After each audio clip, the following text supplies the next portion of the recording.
অনেকক্ষণ ধরে অপেক্ষা করছি লোকটার। জানি না সে কে, শুধু জানি আজ সারা রাত আমি তার চাহিদা মেটাবো, বিনিময়ে সে আমার প্রয়োজন মেটাবে। জি, যা ভাবছেন তাই। আমি খারাপ মেয়ে। সমাজ আমার মতো মেয়েদের একটা অন্য নামে ডাকে, বেশ্যা অথবা পতিতা। নিজেকে নিয়ে ব্যবসা করা মেয়েদের এই নামেই ডাকে সবাই। এতদিন আমিও ভাবতাম এই মেয়েগুলো হয়তো এতটাই খারাপ বা জঘন্য, তাই নিজেকে অন্য বেগানা পুরুষের সামনে খুলে ধরতেও এদের লজ্জা করে না। তবে আমিও ভুল ছিলাম, বাকি সবার মতো। একটা মেয়ে কতটা অসহায় হলে এই পথ বেছে নেয়, আজ তা উপলব্ধি করতে পারছি হাড়ে হাড়ে। নিজেকে নর্দমার কীট মনে হচ্ছে, তবু আমার কিচ্ছু করার নেই। আমাকে এটা করতেই হবে, না হলে যে সব শেষ হয়ে যাবে। ঘৃণায় আমার পাগুলো ঠান্ডা হয়ে আসছে। সেই কখন থেকে এই জায়গায় দাঁড়িয়ে আছি। জায়গাটাও কিছুটা অন্ধকার, গা ঝমঝম করছে আমার। ধীরে ধীরে রাত বাড়ছে, সময় ক্ষণাচ্ছে আমার কেমন যেন লাগছে। চারদিক যেন ঝাপসা হয়ে আসছে আমার। হুট করে একটা গাড়ি এসে আমার কিছুটা সামনে থামলো। একটা কালো গাড়ি। ভেতরে কে আছে বুঝতে পারছি না, তবে এই গাড়িটা যে আমার জন্য এসেছে সেটা বেশ বুঝতে পারছি। এমনটাই নির্দেশনা পেয়েছিলাম ফোনে। গাড়িটা 2 মিনিট আমার সামনে দাঁড়িয়ে রইল। আমিও সেখানে ঠায় দাঁড়িয়ে রইলাম। আমার পাগুলো আগাচ্ছে না, তাই নড়তে পারছি না। ঝিম ধরে রয়েছি। গাড়ির সামনের গ্লাসটা একটু খোলা হলো। ভেতর থেকে কেউ জোরে জোরে 2-3 বার হর্ন দিল। আমার পাগুলো তো আগেই ঠান্ডা বরফ হয়ে গেছে। তারপরেও মনকে বুঝ দিয়ে সামনে পা বাড়ালাম। কিছুটা কাছে যেতেই ভেতর থেকে কেউ একজন বলে উঠল, গাড়িতে উঠে বসো। আমি আর অপেক্ষা না করে পেছনের দরজায় হাত দিতেই আবার বলে উঠল, সামনে এসে বসো। তাই অপর পাশে ঘুরে গাড়ির সামনে গিয়ে দাঁড়াতে ভেতর থেকে কেউ দরজা খুলে দিল। আমি কাউকে দেখলাম না, কিছুই দেখলাম না। চুপচাপ বসে রইলাম। আমার পাশে কেউ একজন গাড়ি চালাচ্ছে। সে কি বা কেমন দেখতে আমার তা দেখতে ইচ্ছে করছে না। আমি ঠায় ঝিম ধরে বসে রইলাম। গাড়ি চলছে গাড়ির মতো। পাশের মানুষটাও আমার সাথে কোনো কথা বলল না, না জিজ্ঞেস করলো আমার নাম। তার কাছে হয়তো আমার নামটা মুখ্য নয়। সে যে কাজে এসেছে হয়তো সেটাই মুখ্য, তাই নাম দিয়ে তার কি আসে যায়। বেশ কিছুক্ষণ গাড়ি চালার পর একটা বাড়ির সামনে গিয়ে থামলো। হর্ন দিতেই ভেতর থেকে কেউ মস্ত বড় দরজা খুলে দিল। গাড়িটা হর্ন হর্ন করে ভেতরে ঢুকে গেল। পাশের মানুষটা গাড়ি থেকে বেরিয়ে গেল। আমি সামনে দেখছি লোকটা আমাকে এভাবে গাড়িতে রেখে বাড়ির ভেতরে চলে গেল, অথচ আমি বসে আছি। আমি কি করব কিছুই বলল না। নামবো না বসে থাকবো, তার পেছনে যাব না তার সাথে যাব, হয়তো বলাটা প্রয়োজন মনে করলো না। আমি তো আর তার কাছে 8-10টা মানুষের মতো নই, একটা বাজে মেয়ে। লোকটা ভেতরে যাওয়ার কিছুক্ষণ পরেই কেউ একজন এসে গাড়ির দরজা খুলে আমাকে বলল, আপনি ভেতরে যান। আমিও তার পথ অনুসরণ করে ভেতরে চলে গেলাম। মস্ত বড় একটা বাড়ি, খুব সুন্দর করে সাজানো। এমন জায়গায় থাকলে যে কারো মন ভালো হয়ে যাবে। তাহলে এই মানুষটা এমন কেন? সে কেন আমাকে আনতে গেল? সে কেন আমার মতো একটা মানুষের কাছে গেল? হুট করে প্রশ্নগুলো মনে আসলো, কিন্তু এসব প্রশ্ন করে কোনো লাভ নেই। আমার প্রয়োজনটা অন্য জায়গায়, আর প্রয়োজন কারো মায়া বোঝে না। আমি চারদিকে দেখতে লাগলাম, কি সুন্দর করে সাজানো, কি সুন্দর করে গোছানো। দেখতে দেখতে কারো একজনের সাথে ধাক্কা খেলাম। ধাক্কা খেয়ে তার শক্ত হয়ে দাঁড়িয়ে রইলাম। সে আমার হাত ধরে হনহন করে আমাকে বাড়ির ভেতরে নিয়ে গেল, তার বেডরুমে নিয়ে গেল। দেখেই বোঝা যাচ্ছে এটা কারো বেডরুম। সে থেকেই বুঝলাম এটা তার বেডরুম। আমি চুপ করে দাঁড়িয়ে রইলাম। সে বলল, তুমি ফ্রেশ হয়ে নিতে পারো, আমার কিছু কাজ আছে, আমি কাজ শেষ করে আসছি। কথাটা বলে সে আমার জবাবের অপেক্ষা না করে চলে গেল। আমি তাকে দেখতেও পারলাম না। কেন যেন খুব ঘৃণা লাগছে চোখ তুলে ওই মানুষটার দিকে তাকাতে। না, তাকে নয়, ঘৃণা লাগছে নিজেকে। তাই চোখ তুলে তাকাতে পারিনি, দেখতে পারিনি কোন মানুষটার হাতে নিজের সর্বনাশ করতে আসলাম। আমি সেখানে ঠায় দাঁড়িয়ে রইলাম। ভাবতে লাগলাম, কি করছি আমি? মনে মনে নিজেকে ধিক্কার দিচ্ছি। একজনেরটাকে আমার হুঁশ ফিরল। ম্যাম শুনছেন? জি বলেন। স্যার এটা আপনার জন্য পাঠিয়েছে, আপনি ফ্রেশ হয়ে পড়ে নিন। আর ডিনারে কি খাবেন? পানি। মানে? গলাটা শুকিয়ে গেছে, একটু পানি হবে প্লিজ। Sure ma'am. মেয়েটা আমাকে পানির গ্লাস এগিয়ে দিতে দিতে আবার বলল, ম্যাম, বললেন না ডিনারে কি খাবেন? আমি আবার ভাবনায় পড়ে গেলাম। মনে মনে ভাবতে লাগলাম, আমি আর কি খাবো? খাবে তো আজ রাতে ওই লোকটা আমায়। মেয়েটার ডাকে আবার ফিরে এলাম। ম্যাম, আবার কি ভাবছেন? না, কিছু না। কি বানাবো আপনার জন্য? আমি কিছুই খাবো না। সে কি কথা? সত্যি খিদে নেই আমার। বুঝতে পেরেছি, লজ্জা পাচ্ছেন। সমস্যা নেই, আমি নিজেই আপনার জন্য স্পেশাল কিছু তৈরি করছি, আপনি ফ্রেশ হয়ে নিন। বলে মেয়েটা চলে গেল। মেয়েটা দেখতে অনেক মায়াবী, খুব লক্ষ্মী বোঝা যাচ্ছে। মেয়েটা চলে যেতেই আমি শাওয়ার নিয়ে এলাম। মেয়েটা আমাকে একটা কালো সিল্কের শাড়ি দিয়ে গেছে। মেয়েটা নয়, ওই লোকটা পাঠিয়েছে। শাওয়ার নিয়ে শাড়িটা পরে নিলাম। আমার মুখে কোনো সাজ নেই, ভেজা চুলগুলো ছেড়ে দিলাম। ছোটবেলা থেকেই আমার চুলের অনেক শখ, তাই খুব যত্ন করতাম নিজের চুলের। ভেজা চুলগুলো ছাড়তেই কোমরের নিচে গিয়ে পড়ল। আমার সবচাইতে পছন্দের জিনিস আমার চুল। সবাই বলে আমার বর নাকি আমার চুলের পাগল হবে, সে নাকি সর্বক্ষণ আমার চুল হাতড়াবে। আমার পোড়া কপালে আর তাজ উঠল না। বাহ, বেশ লাগছে তো দেখতে। পিছনে ঘুরেই দেখলাম ওই মেয়েটা। আমি বললাম, না দেখিয়ে কিভাবে বুঝলেন? যার চুল এত সুন্দর, সে যে কতটা সুন্দর হতে পারে তা বোঝাই যায়।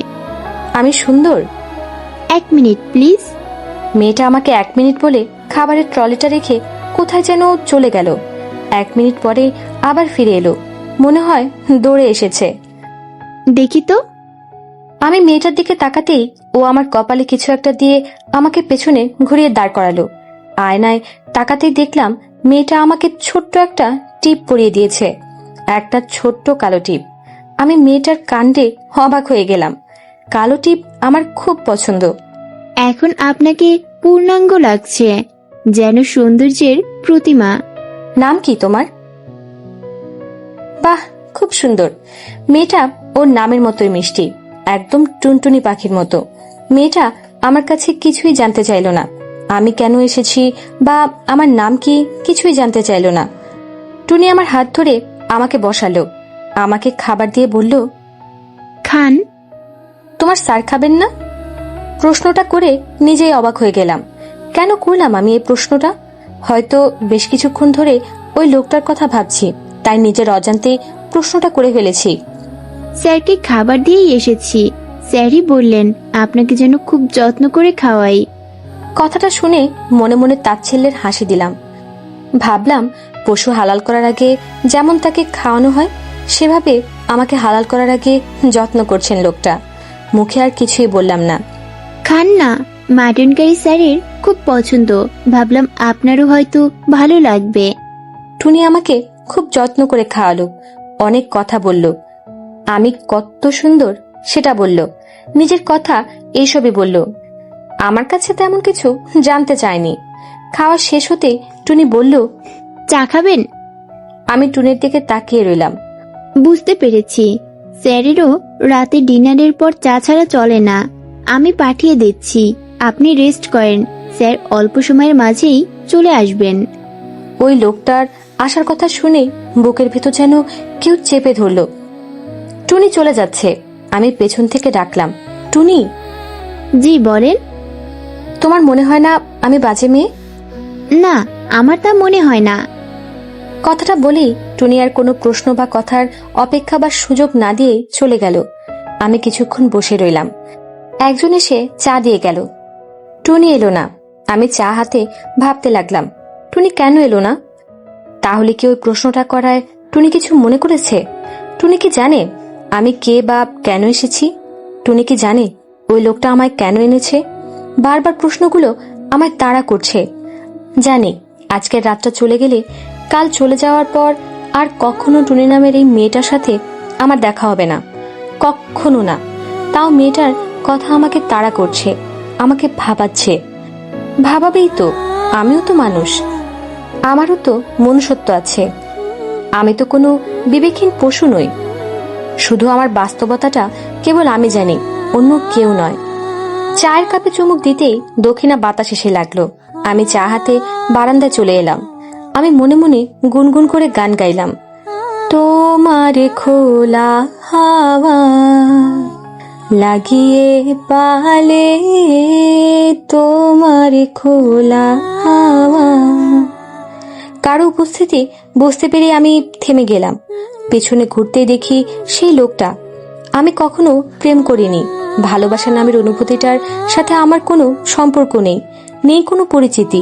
তবে আজ আমার খুব প্রেমে পড়তে মন চাইছে। আমি কখনো ছেলেদের সাথে তেমন একটা মিশিনি। শুনতাম ছেলেদের নাকি পাঞ্জাবিতে খুব সুন্দর লাগে দেখতে। আর এমন সুদর্শন একজন পুরুষ যখন ধপধপে সাদা একটা পাঞ্জাবি পরে সামনে দাঁড়ায়, কার না মন চাইবে প্রেমে পড়তে? আমি আর 10টা সাধারণ মেয়ের মতো হলে হয়তো তাকে প্রেম নিবেদন করতাম। কিন্তু কি কপাল আমার, এই লোকটার সাথেই আমার অন্ধকার জীবনের পথ চলা শুরু হবে। এই লোকটাকে দিয়ে শুরু হবে, জানি না কার সাথে বা কোথায় গিয়ে এই অন্ধকার জীবনের শেষ হবে। আমি জানি না। লোকটা কিছুক্ষণ তবদা খাওয়ার মতো দাঁড়িয়ে থেকে আমাকে দেখলো। তার এই দৃষ্টিতে কি যেন আছে, কি না অনেক কিছু আছে। রাগ, জেদ, অভিমান, কষ্ট, দুঃখ, ভালোবাসা সব দেখতে পাচ্ছি আমি, সব। লোকটা আমার হাত ধরে আমাকে একটা হ্যাচড়া টান দিয়েই কোলে তুলে নিলেন। আমার হাত থেকে চায়ের কাপটা পড়ে ভেঙে টুকরো টুকরো হয়ে গেল, ঠিক যেভাবে এখন আমি টুকরো টুকরো হব। সে আমাকে বিছানায় নিয়ে গিয়ে পাগল হয়ে গেলেন।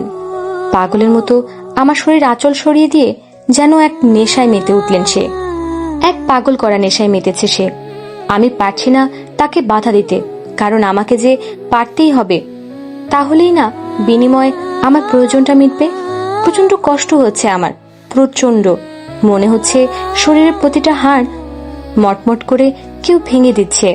আমি পারছি না সহ্য করতে। তরতর করে চোখ বেয়ে পানি পড়ে দুপাশে বালিশ ভিজেছে। এই মানুষটার এটা দেখারও সময় নেই। দেখবেই বা কেন? আমি তার প্রয়োজন মেটাচ্ছি, বিনিময়ে সে আমার প্রয়োজন মেটাবে, এমনটাই তো কথা হয়েছে তার সাথে। তার প্রতিটা স্পর্শে আমি স্পষ্টভাবে বুঝতে পারছি কার প্রতি তার খুব রাগ, খুব অভিমান। কোনো অজানা কষ্টের আগুনে পুড়ছে সে, আর আজ সেই আগুনের জ্বালায় মেটাচ্ছে আমাকে দিয়ে। আমি কিছুতেই সহ্য করতে পারছি না, তবু হাত মুখ খামচে পড়ে রইলাম।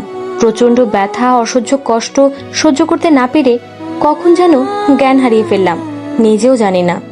যখন চোখ খুললাম, লোকটা না, লোক নয়, একজন সুদর্শন পুরুষ। হ্যাঁ, সে আসলেই খুব সুন্দর দেখতে। প্রতিটা মেয়ের স্বপ্নের পুরুষগুলো যেমন, তার চাইতেও বেশি সুন্দর সে। প্রথম কাল রাতে তাকে দেখে যেন আমি থমকে গিয়েছিলাম। এই মুহূর্তে সে আমার পাশেই শুয়ে আছে। আমি তাকে দেখছি, কিছুতেই চোখ ফেরাতে পারছি না। একটা সময় এমন একটা মানুষের স্বপ্ন আমিও দেখতাম, তবে আজ সে স্বপ্নটা কেবল স্বপ্নই, কারণ আমার জীবনের বাস্তবতাটা যে পাল্টে গেছে। আমি আজ থেকে 8-10টা সাধারণ মেয়ের মতো নই। নষ্ট গুলির নষ্ট মেয়েদের খাতায় নাম লিখিয়েছি আমি। সবেমাত্র সকাল হয়েছে, এখনই চলে যাওয়া ভালো হবে। আমার তো অনেক কাজ বাকি, আবার নতুন কোনো ব্যবস্থা করা লাগবে। এটাই এখন আমার বাস্তবতা। লোকটাকে ডাকার আর কোনো প্রয়োজন নেই। উঠে বসতেই বিছানার পাশের বেডসাইড টেবিলের উপর একটা খাম রাখা, উপরে লেখা পেমেন্ট। আমার বুঝতে বাকি রইল না, এটা আমার পেমেন্ট। কাল রাতের জন্য আমার দাম এটা। আমি তার প্রয়োজন মিটিয়ে দিয়েছি, আর সে আমার প্রয়োজন। আমি রুম থেকে বেরোতে নিলেই থমকে গেলাম। রেনু, আমার নাম ধরে কেউ ডাকলো। এখানে আমার নাম ধরে কে ডাকবে? পিছনে ঘুরতেই দেখলাম লোকটা দাঁড়িয়ে আছে। আপনি আমার নাম জানেন? সে আমার প্রশ্নের কোনো জবাব না দিয়ে উঠে আমার কাছাকাছি চলে এলেন। উনি যা বলল তার কথায় আমি আরো অবাক হলাম। তুমি অন্য কারো কাছে যাবে না, ড্রাইভার তোমাকে নামিয়ে দিয়ে আসবে, আবার রাতে নিয়ে আসবে। কখন আনতে যাবে সময়টা বলে দিও। আমি একাই যেতে পারবো, গাড়ি লাগবে না। যা বলছি তাই করো, অন্য কারো কাছে যাবে না তুমি। আমি আর তার কোনো কথার জবাব দিতে পারলাম না। বেরিয়ে এলাম। সারা রাস্তা এক অজানা ভাবনায় বিভোর ছিলাম। এই লোকটাই কি কাল রাতে সেই পাষাণ লোকটা? কিছুতেই হিসেব মেলাতে পারছি না। কিছু মুহূর্তের মাঝে মানুষ এভাবে কিভাবে পাল্টে যায় আমি যে চিনতেই পারছি না। ভাইয়া এখানেই থামান। এখানে? জি। ম্যাম, স্যার জেনে নিতে বলেছে আপনাকে কখন নিতে আসবো, আর এখান থেকে কি নিয়ে যাব আবার? আপনার স্যারকে বলবেন আমি নিজেই চলে যেতে পারবো, আমার জন্য শুধু শুধু কষ্ট করে গাড়ি পাঠানো লাগবে না বলেই আমি গাড়ি থেকে বেরিয়ে গেলাম। আর অপেক্ষা করলাম না, ইচ্ছা করে গলির মাথায় নেমে গেছি। বাড়ি চিনাইনি, কারণ আমি চাই না আমার বাস্তব জীবনে আমার অন্ধকার কালো জীবনের কোনো ছায়া নামুক। গলির মোড় থেকে নাস্তা নিয়ে বাসায় ঢুকলাম। কি রে মা, এত দেরি করলে যে? প্রথম দিন তো মা, তাই সময় অ্যাডজাস্ট করতে একটু সময় লেগে গেল, ধীরে ধীরে ঠিক হয়ে যাবে। চাকরিটা ভালো তো মা? মানুষগুলো ভালো তো? সবাই ভালো মা, চাকরিটাও ভালো। বাবা কই, ঘুম থেকে উঠেছে? না, ওঠেনি। কাল রাতে তো ঘুমাচ্ছিলই না। সে কি, কেন? আমাকে কল দাওনি কেন? কল দিতে চেয়েছিলাম, পরে ভাবলাম নতুন চাকরি, যদি তোর সমস্যা হয় এটা ভেবেই দেইনি। তোর জন্য তার মনটা কেমন যেন করছিল, বারবার বলছিল আমার রেনুটা ঠিক আছে তো, ওর কোনো বিপদ হয়নি তো। আমি অনেক বুঝিয়ে সুঝিয়ে তাকে ঘুম পাড়িয়েছি। এখন তোর চাকরিটাই তো আমাদের শেষ সম্বল রে মা। জানি মা, তুমি দেখো সব ঠিক হয়ে যাবে। এই নাও ধরো। এসব কি? গলির মোড় থেকে রুটি ভাজি নিয়ে এলাম। অনু আর তনুকে নাস্তা করিয়ে দিও, সাথে তুমিও খেয়ে নিও। ঠিক মতো তো খাও না। আর কয়টা দিন মা, তারপর দেখো আর কোনো কষ্ট থাকবে না। আল্লাহ যেন তাই করে রে মা। তাই হবে, দেখে নিও। আমি যাই, একটু ঘুমাবো, অনেক ক্লান্ত লাগছে মা। সে কি, তুই খাবি না মা? আমি খেয়েছি মা, ক্ষুধা নেই। তোমরা খেয়ে নাও, আমি একটু ঘুমাই। মাকে কোনো রকম বুঝ দিয়ে আমি গোসলে ঢুকলাম। বাথরুমে ঢুকে ঝর্ণা ছেড়ে দিয়ে বুক দাপড়ে চিৎকার করতে লাগলাম। ঝর্ণার পানির শব্দের জন্য আমার চিৎকারের শব্দগুলো এই চার দেয়ালে সীমাবদ্ধ রয়ে গেল। আর শব্দ বাইরে গেলেও কেউ তেমন একটা শুনতে পাবে না। রুম থেকে বাথরুমের দূরত্ব আছে। রুমটা ছাদের অন্য পাশে হওয়ায় এতদিন খুব কষ্ট হতো, নিজের কাছে খারাপ লাগতো। কিন্তু আজ মনে হচ্ছে দূরত্বটা থাকায় ভালোই হয়েছে, কেউ আমার অসহায়ত্বের চিৎকারগুলো শুনতে পাবে না। অনেকক্ষণ সময় নিয়ে গায়ে পানি ঢালছি, কিন্তু কি হবে এত পানি ঢেলে? কলঙ্ক যে আমার আত্মায় লেগেছে, শরীরে পানি ঢাললে কি আর সে কলঙ্ক মুছবে? মুছবে না। ইহকাল পরকাল সর্বকালের জন্য আমি পাপী হয়ে গেলাম, কারণ আমি যা করছি তা পাপ, মহাপাপ। আর আমি যে পাপের পাপিষ্ঠ। অনেকক্ষণ বসে বসে মন ভরে কান্না করলাম। তখনই অনু দরজায় কড়া নাড়ল। এই আপু, তোমার হয়নি? আমার কলেজের তো দেরি হয়ে যাবে। এই তো বাবু, হয়ে গেছে, আসছি। আর দেরি না করে গা মুছে নিলাম, তাও মনে হচ্ছে শরীরে ময়লা লেগে আছে। আমি বেরিয়ে এলাম। সে কি রে আপু, তোর চোখগুলো এত ফুলে গেছে কেন? কেমন লাল হয়ে আছে? সে কিছু না রে, সারা রাত কাজ করেছি তো, ঘুমাইনি তাই। এখন ঘুমালেই ঠিক হয়ে যাবে। আপু, বল। তোর অনেক কষ্ট হয় তাই না রে? দেখিস, কলেজটা শেষ করে আমি কোনো একটা চাকরি জোগাড় করে নেব, তখন তোর আর কষ্ট থাকবে না। আমি অনুকে জড়িয়ে ধরলাম। আমার এতটুকু ছোট বোনটা আমার কষ্টগুলোকে বোঝে। আমি আর চোখের পানি ধরে রাখতে পারলাম না। হ্যাঁ, ওই তোমার বোন। বাবা মা তো আমাকে কুড়িয়ে এনেছিল, তাই তো আমাকে দেখতে পারো না, একটু ভালোবাসো না। আয় আমার বাচ্চাটা, তুইও আমার সব। আয় আমার কাছে। তনু আমার বুকে ঝাঁপিয়ে পড়ল। আমার কলিজা দুইটা আমার দু চোখের পানি মুছে দিল। যা, তুই ফ্রেশ হয়ে নে। তনু, তুই আমার সাথে আয়, আমি তোকে তৈরি করে দেই, না হলে দেরি হয়ে যাবে। আমি তনুকে নিয়ে চলে আসতে নিলেই অনু আবার পেছন থেকে ডাকলো। আপু শোন। অনু আমাকে ইশারায় বলে তনুকে পাঠিয়ে দিতে। মনে হয় তনুর সামনে বলতে চায় না। বাচ্চা, তুই যা, আমি আসছি। না, কেন? আমিও শুনবো। যা বলছি। আমার ধমক শুনে তনু এক দৌড়ে ঘরে চলে গেল। কি রে বাবু, কি হয়েছে? কিছু বলবি? বলছিলাম কি, সালমা আন্টির সাথে গতকাল কলেজ থেকে আসার সময় দেখা হয়েছিল। উনি একটা কথা বলল। অনুর কথাটা শুনে বুকের ভেতর কেমন যেন একটা ভয় করে উঠল। কি এমন বলেছে?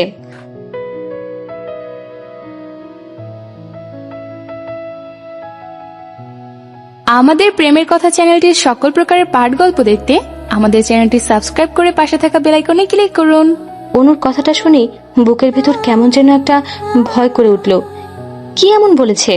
সালমানটি বলছে সামিরাকে পড়ানোর জন্য সপ্তাহে 4 দিন পড়ালেই হবে, 3000 করে দিবে বলেছে। আপু, আমি পড়াই, এতে তোকেও একটু হেল্প করতে পারবো, আমার কলেজের খরচ কিছুটা হয়ে যাবে।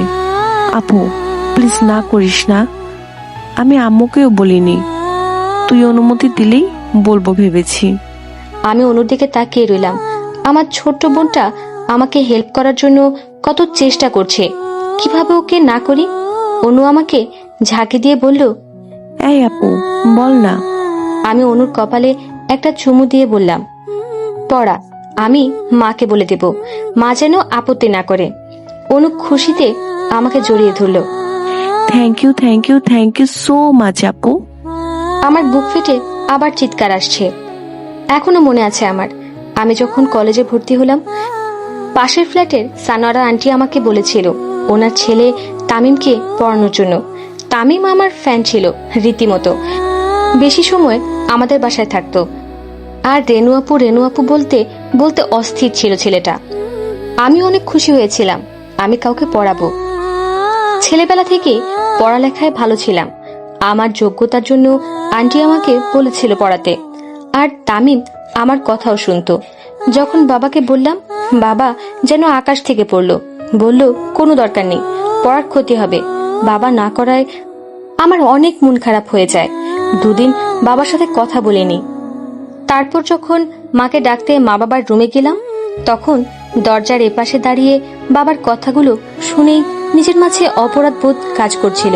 বাবার কথাগুলো ছিল, রেনুর মা, রেনু খেয়েছে? না, এখনো খাইনি। আপনি কেন ওকে অনুমতি দিচ্ছেন না? মেয়েটা পড়াতে চায়, পড়াক না, সমস্যা কোথায়? না রেনুমা, তুমি এই কথা বলো না। আমি চাই না আমার মেয়ের কাছে এত অল্প বয়সে কোনো দায়িত্ব আসুক। আজ পর্যন্ত কখনো আমি আমার মেয়েকে বলিনি রেনু পড়তে বসো। ও নিজ দায়িত্বে নিজের পড়ালেখা করে, ভালো রেজাল্টও করে। পড়ালে ওর মাথায় দায়িত্বের চিন্তা থাকবে। নিজের পড়ালেখার কথা বাদ দিয়ে টাইমের রেজাল্টের চিন্তা করবে। আমি চাই না আমার রেনু এমন কাজ কষ্টে কাঁধে নিক। ওদের জন্য যাই হোক আমি করব। রেনুমা, আল্লাহ তো আমাকে রহমত সম্পূর্ণ রূপ 3 কন্যা দিয়েছেন জানো তো। রেনুমা, আমি আমার মেয়ের নিজের পায়ে দাঁড় করাতে পারছি, ওদের নিয়ে চাকরি করাতে নয়। আমার মেয়েগুলো মানুষের মতো মানুষ হবে, ভালো পাত্র দেখে ওদের পাত্রহস্ত করব, তারপর আল্লাহর কাছে চলে যাব। আর কি চাই বলো? কি দেখছি ভাবে? কত মানুষ আছে একটা মেয়েকেই বোঝা মনে করে, সেখানে আপনি 3টা মেয়েকে এত ভালোবাসেন। আপনাকে যত দেখি অবাক লাগে। সে কি বলছো? ওরা তো আল্লাহর রহমত, আর আমার রেনু তো আল্লাহর সর্বশ্রেষ্ঠ রহমত। আমার রেনুর মতো মেয়ে হয় নাকি? ওর তো আমার আদর্শ সন্তান। বাবার কথাগুলো শুনে নিজেকে আর ধরে রাখতে পারিনি। ভেতরে গিয়েই বাবাকে ধরে হাউমাউ করে কান্না করে দিয়ে, না খেয়েছিলাম বলে বাবা নিজের হাতে আমাকে ভাত খাইয়ে দিয়েছিল। কাঁধে মা হাত রাখতে বাস্তবতায় ফিরে এলাম। কি রে রেনু? আমি মাকে জড়িয়ে ধরলাম। কি হয়েছে মা? মাগু, আমার অনুটা যে বড় হয়ে গেছে, অনেক বড় হয়ে গেছে। কি হয়েছে? কাঁদছিস কেন? আমাকে বল কি হয়েছে। আমি মাকে অনু টিউশনির কথা বললাম। মা নিজেও আপত্তি করলো না, বরং খুশি হলো। অনুটার কলেজের অনেক খরচ, ও নিজেও নিজেরটা কিছুটা দেখে নিতে পারবে। বিছানায় গা এলিয়ে দিতেই ঘুমে চোখ বুজে এলো। অনেক ক্লান্ত লাগছে, ক্লান্তিতে যেন শরীর ভেঙে আসছে। আর কিছু ভাবতে পারছি না। চোখ বোঝার সাথে সাথে গভীর ঘুমে তলিয়ে গেলাম। সন্ধ্যার সময় তড়িঘড়ি করে উঠে বসলাম। মাগরিবের আজান শুনতে পাচ্ছি। মা, এই মা। উঠে গিয়ে দেখি মা কি যেন বানাচ্ছে। কাছে যেতেই বলল, কি রে, ঘুম হলো? তুমি আমাকে ডাকুনি কেন? আমি সারাদিন ঘুমিয়েছিলাম, এটা কি ঠিক হলো? মার সাথে কথা বলতে বলতে মুখ হাত ধুয়ে নিলাম। তুই অনেক ক্লান্ত ছিলি যে, মাথায় ডাক দিইনি। তুই আরাম করে ঘুমাচ্ছিলি যে, তা দেখে আর ডাকতে মন চায়নি। বাবা উঠেছে মা? হ্যাঁ উঠেছে, তোর জন্য অপেক্ষা করছে। তুই যা, আমি তোর জন্য খাবার নিয়ে আসছি। আমাকে দেখে বাবার মুখে হাসি ফুটে উঠল। বাবা হাত দিয়ে ইশারা করে আমাকে কাছে আসতে বলল। আমি বাবার বুকে মাথাটা রাখলাম। আমি ছোটবেলা থেকে বাবার অফিসের থেকে এলেই বাবার বুকে মাথা রাখতাম। আমি জানি বাবা অনেক ভালোবাসে আমি এভাবে তার বুকে মাথা রাখলে। কেমন আছো বাবা? ভালো রে মা, তুই কেমন আছিস? ভালো আছি বাবা। রেনু, হ্যাঁ বাবা বলো। তোর খুব কষ্ট হয় না রে মা? না বাবা, কি বলছো এসব? আমার কোনো কষ্ট হচ্ছে না, সত্যি বলছি বাবা। তুই না বললেও আমি বুঝি রে মা। না বাবা, সত্যি বলছি, আমার কোনো কষ্ট হয় না। আমার তো ভাগ্য যে আমি আমার বাবা মার বোনের দায়িত্ব নিতে পেরেছি। বাবার চোখ দিয়ে পানি গড়িয়ে পড়লো। ওগো তুমি কেঁদো না, তুমি কাঁদলে যে মেয়েটার কষ্ট হবে। ও আমাদের ভালো রাখার জন্য কত চেষ্টা করে যাচ্ছে। নে মা, তুই খেয়ে নে। না, কাচ্ছে না রেনু মা, নে মা তুই খা। বাবার চোখ মুছে দিয়ে বললাম, হা করো বাবা। আমি খেয়েছি, তুই খা মা। হা করো বলছি। বাবাকে খাইয়ে দিয়ে সাথে আমিও খেয়ে নিলাম। বাবার সাথে অনেকক্ষণ গল্প করলাম। বাবার সাথে কথা বললে আমার মন হালকা হয়ে যায়। আমি আমার সব দুঃখ কষ্ট ভুলে যাই, যেমন এখন ভুলে যাচ্ছি। বাবার সাথে কথা বলতে বলতে কখন যে রাত 8টা বেজে গেল খেয়ালই করতে পারিনি। বাবাকে ওষুধ খাইয়ে আমি রুমে এসে বসলাম। আমার ফোনটা বেজে উঠল।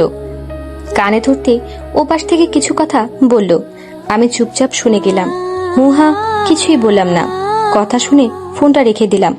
মা এসে আমাকে কিছু ভাবতে দেখে কিছু না বলেই চলে গেল।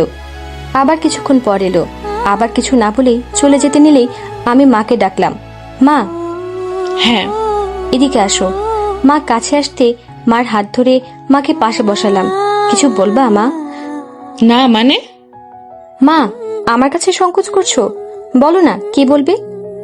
না রে মা, আসলে ঘরে কিছু নেই যে কাল রান্না করব, আর কোনো টাকা পয়সাও নেই। তাই তোর কাছে কি কোনো... তুমি বসো। আমি উঠে গিয়ে ব্যাগ থেকে কিছু টাকা বের করে মার সামনে ধরলাম। মাকে টাকাগুলো দিতে গিয়ে আমার ভেতর থেকে কাঁপছিল, তবু হাতটা কাঁপেনি।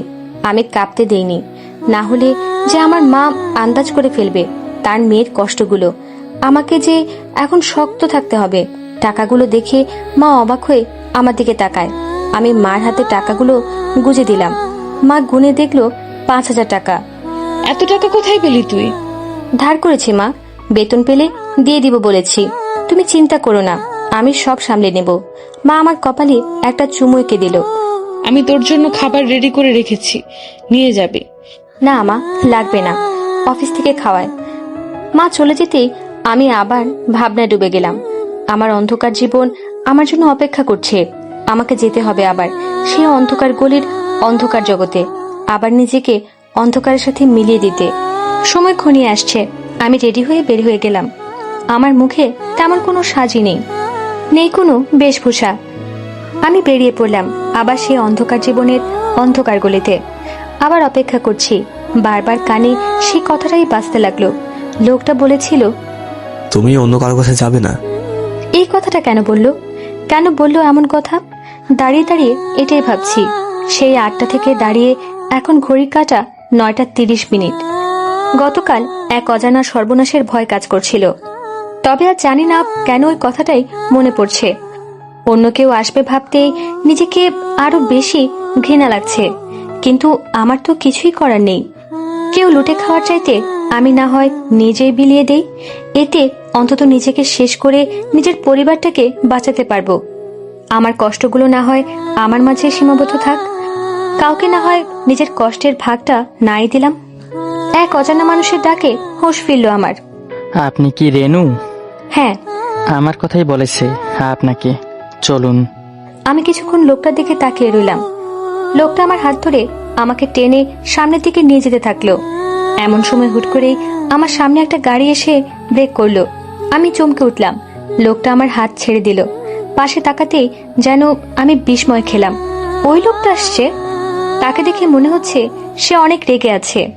রাগে তার চোখ মুখ লাল হয়ে আছে। সে হন্তদন্ত হয়ে আমার সামনে এসে দাঁড়ালো। লোকটা আমার হাত শক্ত করে চেপে ধরলো। এই মেয়ে, আমি তোকে বলেছি না তুমি অন্য কারো কাছে যাবে না। লোকটা রীতিমতো আমাকে ধমকাতে শুরু করলো। কথা কানে যায়নি? আমি বলছি অন্য কারো কাছে যাবে না। ড্রাইভারকে ঠিকানা দাওনি কেন? বলো কেন দাওনি? খুব ইচ্ছে করে অন্য কারো কাছে যেতে? খুব না? তার কথাগুলো খারাপ শোনালেও জানি না কেন আমার ভালো লাগছিল শুনতে। লোকটা চায় না আমি অন্য কারো কাছে যাই। বলো, জবাব দাও। তোমাকে না নিষেধ করেছি, কেন শোনোনি? আমি প্রথম তার কথার জবাব দিলাম। আমি তো কারো একার নই। চুপ। আমার জবাবে মনে হয় উনি আরো ক্ষেপে গেলেন। উনি আমাকে টেনে নিয়ে যেতে লাগলেন। তখনই বাদ সাধলো আজকের আসা লোকটা। আপনি ওকে কোথায় নিয়ে যাচ্ছেন? ও আজকে আমার সাথে যাবে, আমি টাকা দিয়েছি ওর জন্য। টাকার কথা শুনে লোকটার রাগ যেন কয়েক হাজার গুণ বেড়ে গেল। সে আমার যে হাতটা ধরেছিলেন আরো জোরে ধরলেন। আমার হাতে খুব বেশি লাগছে, তাও আমি কিছু বললাম না। ও তাই? টাকা দিয়েছিস? কত টাকা? কত? ওয়েট। উনি আমাকে টেনে নিয়ে গাড়িতে বসিয়ে পিছনে রাখা ব্যাগ থেকে অনেকগুলো টাকা বের করে নিয়ে গিয়ে ওই লোকটার মুখে ছুঁড়ে মারলেন আর বললেন, নে যা, তো টাকা তোকে দিয়ে দিলাম। এরপর যদি ওর নাম মুখেও আনিস তাহলে এখানে শেষ করে দেবো। বলেই উনি ড্রাইভ করতে লাগলো। রাগে ফুঁসছেন, তাকে দেখতেই বোঝা যায় রাগের জন্য উনি অনেক বেশি গতিতে গাড়ি চালাচ্ছেন। বাড়ির সামনে এসেই অনেক জোরে জোরে হর্ন দিতে লাগলো। হর্ন দিয়েই যাচ্ছেন, থামছেন না। বাড়ির ভেতরে ঢুকতে লোকটা গাড়ি থেকে নেমে দরজা অনেক জোরে লাগিয়ে ভেতরে চলে গেলেন। উনি ভেতরে যাওয়ার প্রায় সাথে সাথেই টুনি দৌড়ে এলো। আপনি ঠিক আছেন তো? টুনির প্রশ্নে আমি অনেক অবাক হলাম, তবেই কিছু বললাম না। টুনি আমাকে নিয়ে ভেতর যেতে নিলেই বাড়িতে ঢুকতেই লোকটা দাঁড়িয়ে আছে। আমাকে দেখে আমার হাতটা শক্ত করে ধরে আমাকে প্রায় টানতে টানতে উপরে নিয়ে এলেন তার বেডরুমে। আমার বিস্ময় যেন কাটছেই না। না করার পরেও কেন কথা শুনলে না? কেন শোনোনি? What do you think of me? Do you think I'm just a breast? If you think so, then yes. That's all. উনি এক নিঃশ্বাসে কথাগুলো বলে গেলেন। গতকাল যে মানুষটা আমার সাথে এক অক্ষরে কথা বলেনি, আজ সেই মানুষটাই এত কথা বলছে। কিন্তু কেন? জানার কৌতূহল থাকা সত্ত্বেও আমি কোনো প্রশ্ন করতে পারছি না, কারণ তাকে এসব প্রশ্ন করা যে আমার সাজে না। তাকে প্রশ্ন করার মতো কোনো সম্পর্ক তার সাথে আমার নেই, আর কখনো হবেও না। তবু মুখ খুলে শুধু বললাম, রাত বাড়ছে, আমি শাওয়ার নিয়ে আসি। আমার জীবনের বাস্তবতাগুলো হয়তো আমার মুখের কথাগুলোকে এতটা পাথরের মতো কঠিন করে দিয়েছে, ঠিক যতটা আমাকে শক্ত করে দিয়েছে। আমার কথা শুনে তার রাগ যেন পঞ্চম আকাশে উঠে গেল। সে আমাকে ধাক্কা দিয়ে বিছানায় ছুঁড়ে মারলেন। খুব শখ তাই না? আজ তোমার সব শখ মেটাবো। বলতে বলতেই উনি তার পুরুষত্বের নেশায় মাতলেন, পাগল হয়ে গেলেন। মুহূর্তের মাঝে মানুষটা যেন আমার মাঝে হারিয়ে গেলেন। তার আমার কাছে আসার মাঝে স্পষ্ট ফুটে ওঠে কিছু যন্ত্রণা। কিছু আছে যা তাকে তাড়া করে বেড়াচ্ছে। কারো প্রতি অনেক রাগ, ক্ষোভ প্রকাশ পায়। কাউকে এভাবে নিজের করে না পাওয়ার যন্ত্রণাগুলোই মেটাচ্ছে আমাকে শাস্তি দিয়ে। হয়তো আমার কাছে এসে ওই মানুষটাকে অনুভব করে যন্ত্রণা দিতে চায়। প্রতিটা মুহূর্তের সাথে তার দেওয়া যন্ত্রণাগুলো যেন বাড়তেই থাকলো। একটা সময় আমি আর নিজেকে ধরে রাখতে পারলাম না। সকাল হতেই আমি উঠে যাই। দেরি করে বাসায় ফেরা ঠিক হবে না। এমনিতেই 8টা বাজে প্রায়। আমি উঠতেই পাশের মানুষটা বলে উঠল,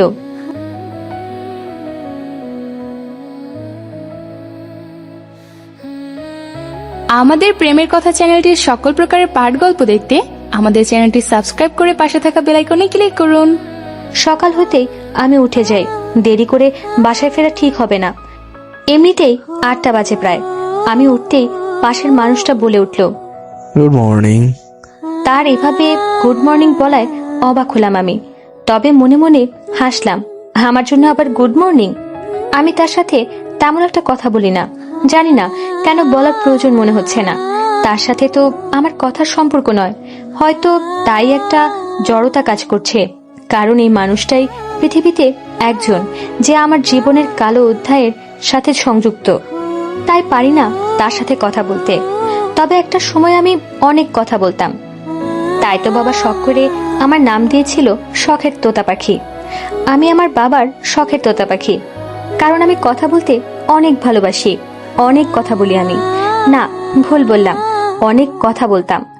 এখন আর আগের মতো কথা বলা হয় না, কারণ আমার কথা শুনবে এমন কেউ নেই।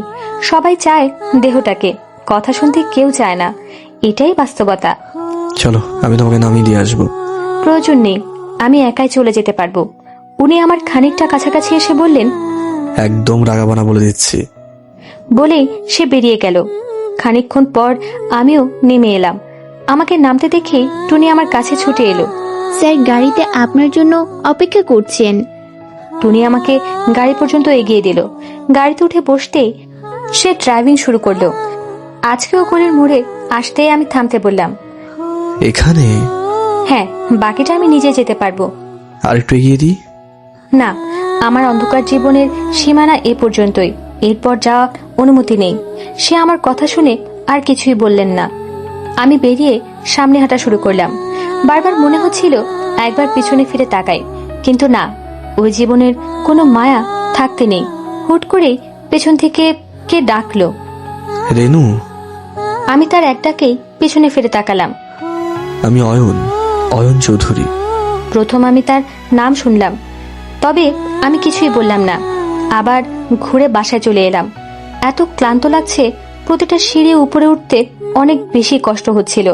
মনে হচ্ছিল যেন এখানেই থেমে যায়। শরীরটা আর সঙ্গ দিতে পারছিল না। আমাকে দেখেই তনু চিৎকার করে উঠল, মা, আপু এসেছে। তনু এসে আমাকে জড়িয়ে ধরল। তুমি কি অনেক ক্লান্ত আপু? না রে বাচ্চা। না বললেই হলো, তোমাকে দেখে বোঝা যাচ্ছে তুমি অনেক ক্লান্ত। কি রে মা, অফিসে কি অনেক বেশি কাজ করায় তোকে দিয়ে? না মা, আসলে নাইট ডিউটি তো, তাই একটু বেশি ক্লান্তি ধরে ফেলে, আর কিছু না। আচ্ছা, গোসল দিয়ে আয়, আমি খাবার দিচ্ছি। না মা, আমি খাবো না, একটু ঘুমাবো। বলেই গোসল করে বিছানায় গা এলিয়ে দিলাম। বিছানায় গা এলিয়ে দিতেই নিজেকে হালকা লাগছে। চোখ বন্ধ করতেই কানে শুনতে পেলাম, রেনু, আমি অয়ন চৌধুরী। কখন যেন ঘুমিয়ে পড়লাম। আজ বিকেল বিকেলে ঘুম ভেঙে গেল আমার। নিজেকে খুব ফুরফুরে লাগছে, জানি না কেন, তবুও ভালো লাগছে নিজের কাছে। উঠে মুখ হাত ধুয়ে ছাদে চলে গেলাম। আজ রোদ নেই, হালকা মেঘলা আকাশ, সাথে মৃদু বাতাসও বইছে।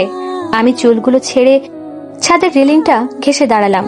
মৃদু বাতাসে আমার চুলগুলো দোল খেতে লাগলো। আমি বুক ভরে নিঃশ্বাস নিতে লাগলাম, যেন প্রতিটা নিঃশ্বাসের সাথে আমার ভেতরটাকে ঠান্ডা করে দিয়ে যাচ্ছে। আজ অনেক অনেক অনেক দিন পর আমি এভাবে উপভোগ করছি। যখন আমার মন ভালো থাকে তখন আনমনেই আমার মুখ দিয়ে গান বেরিয়ে আসে, যেমন এখন আমি গাইছি, আমারও পরানো যাহা যায় তুমি তাই গো, আমারও পরানো যাহা যায়। বাহ, কতদিন পর আমার মেয়ে গান গাইছে। মাটাকে আমি ফিরে এলাম আমার ভাবনার জগৎ থেকে। মাকে দেখে হেসে দিলাম। থামলি কেন, গা। আবার অন্য একদিন গাইব। মা আমার দিকে চায়ের কাপটা এগিয়ে দিল। এই নে চা। তুমি কিভাবে বুঝলে? আমার মেয়েটা আমাদের সব প্রয়োজন দেখছে, আর আমি তার এতটুকু প্রয়োজন বুঝবো না? তা না হলে কিসের মা হলাম? কথাটা বলেই মা পাশে রাখা চৌকিটাতে বসলেন। মাকে দেখে বোঝা যাচ্ছে তার হয়তো মন খারাপ। আমিও গিয়ে মার পাশে বসলাম। কি গো মা, কি হয়েছে, কি ভাবছো? জানিস তো মা, খুব মন খারাপ লাগে। তোদের জন্য কিছুই করতে পারছি না। তুই একাই কত কষ্ট করছিস। আমি মাকে আলতো করে জড়িয়ে ধরলাম। দেখো মা, একদিন সব ঠিক হয়ে যাবে, আমরা অনেক ভালো থাকবো। বিকেলটা আমি ছাদের এই কোণাটায় বসেই কাটিয়ে দিলাম। ছাদের সাথে আমার সম্পর্কটা অনেক নিবিড়। বিকেলের এই সময়টা আমি এখানেই কাটাতে ভালোবাসতাম। আজ অনেকদিন পর আবার এভাবে সময় কাটাচ্ছি। আবার এভাবে কখনো নিজেকে সময় দিতে পারবো ভাবিনি। বিকেল ঘনিয়ে কখন যেন সন্ধ্যা হয়ে চারদিক কিছুটা অন্ধকারাচ্ছন্ন হয়ে এসেছে খেয়াল করিনি। মায়ের ডাকেই আমার খেয়াল হলো। আসছি মা। ডেকেছিলে মা?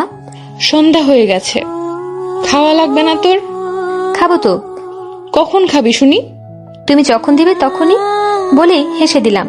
যা, তোর বাবার কাছে গিয়ে বস, আমি খাবার নিয়ে আসছি। আমি বাবার কাছে গিয়ে বসলাম। আমাকে দেখলেই বাবার মুখে সুখের হাসি ফুটে ওঠে। এই হাসিটা দেখলেই আমি আমার সব কষ্ট ভুলে যাই। বাবা, তোমার মাথায় তেল দিয়ে দিই? না রে মা, লাগবে না। বললেই হলো লাগবে না? একদিন তোমার মাথায় তেল দিয়ে দেই না। বলতে বলতে বাবার মাথাটা নিজের কোলে নিয়ে খুব যত্ন করে তেল দিয়ে দিতে লাগলাম। তখনই মা আসে ভাত নিয়ে। সে কি, মেয়েটা সারাদিন কিছু খায়নি, এখন একটু খাবে আর তুমি ওকে দিয়ে মাথায় তেল দেওয়াচ্ছ। মা, তুমি বাবাকে এভাবে বলবে না। আমি বলেছি দিয়ে দিব। ভাতগুলো ঠান্ডা হয়ে যাবে যে মা। তাহলে তুমি খাইয়ে দাও। কতদিন তোমার হাতে ভাত খাই না। মা, আজ অনেকদিন পর আমাকে ভাত খাইয়ে দিল। আজ পেটের চাইতেও মনটা ভরল বেশি। মায়ের হাতে ভাত খাওয়া সুখটাই অন্যরকম। মা, আমি যাই, আমাকে আবার বের হতে হবে। রেনুর মা, কিছু বলবে বাবা? একটা কথা বলতাম। বলো না বাবা, কি বলবে? বলছিলাম কি, তুই অফিসে বলে দেখতে যদি তোকে সকালে শিফটে দেয়, এভাবে রাত জেগে কাজ করলে তো তুই অসুস্থ হয়ে পড়বি মা। আমার জন্য বাবা কত চিন্তা করে। ভেতরে ভেতরে অনেক অপরাধবোধ কাজ করে আমার। পারছি না, তাও সহ্য করা লাগছে। কারণ সত্যিটা জানলে যে আমার বাবা মা মরে যাবে। কিরে মা, কি ভাবছিস? মাত্রই তো জয়েন করলাম, কিছুদিন যাক, তারপর না হয় বলে দেখবো। আচ্ছা যা মা, তৈরি হয়ে নে। 8টার মাঝেই আমি বেরিয়ে পড়লাম। রাস্তায় জ্যামও থাকে, এতটা পথ যেতেও তো সময় লাগবে। ভাবছি আর হাঁটছি। হাঁটতে হাঁটতে গলির মোড়ে এসে থমকে গেলাম। আমি ঠিক দেখছি তো? চোখ বন্ধ করে আবার তাকালাম। না, ঠিকই দেখছি। মানুষটা গাড়ি নিয়ে আমার জন্য অপেক্ষা করছে। আমাকে কাছাকাছি আসতে দেখি সে গাড়ি থেকে নামলেন। আমি তার সামনে গিয়ে নিশ্চুপ হয়ে দাঁড়িয়ে রইলাম। তাকে কি বলবো? আমাকে অবাক করে দিয়ে সে নিজেই বলল, তুমি তো সকালে এখানেই নামলে, বাসা তো চিনি না, তাই ভাবলাম হয়তো এখান দিয়ে আসবে, তাই এখানে অপেক্ষা করলাম। আমি কিছু বললাম না। সে আমাকে আবার অবাক করে দিয়ে গিয়ে গাড়ির দরজা খুলে দিলেন। বসো। আমি তার বাধ্যগতভাবে বসে পড়লাম। সে আমাকে নিয়ে বাসায় চলে এলেন। টুনি আমাকে দেখেই হেসে দিল। আমি তার রুমে গিয়ে তার জন্য অপেক্ষা করতে লাগলাম। অপেক্ষা তো বাহানা, আমি তো তার চিন্তায় মগ্ন ছিলাম। তার আচরণগুলো কিছুতেই মিলাতে পারছি না। সে কখনো পাথরের মতো শক্ত, কখনো পানির মতো স্বচ্ছ। কিছুতেই বুঝতে পারছি না তার হিসেবটা যে কিছুতেই মিলাতে পারছি না। সে কেন আমার বোঝার বাইরে?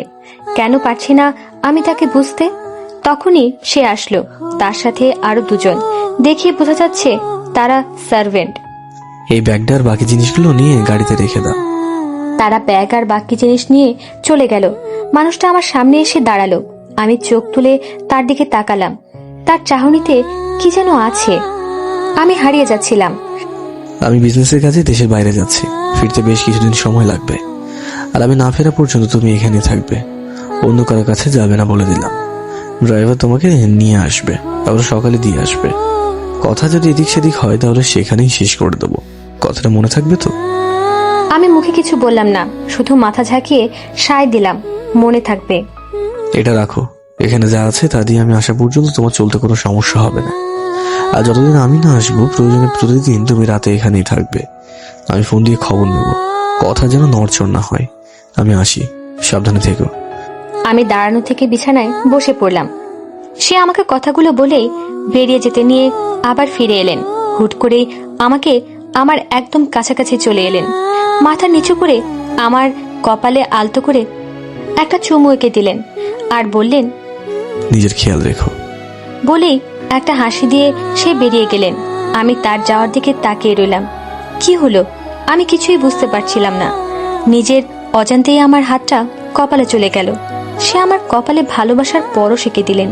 হ্যাঁ, এটা ভালোবাসার পরশ, কারণ এই মানুষটার প্রতিটা স্পর্শের সাথে আমি পরিচিত।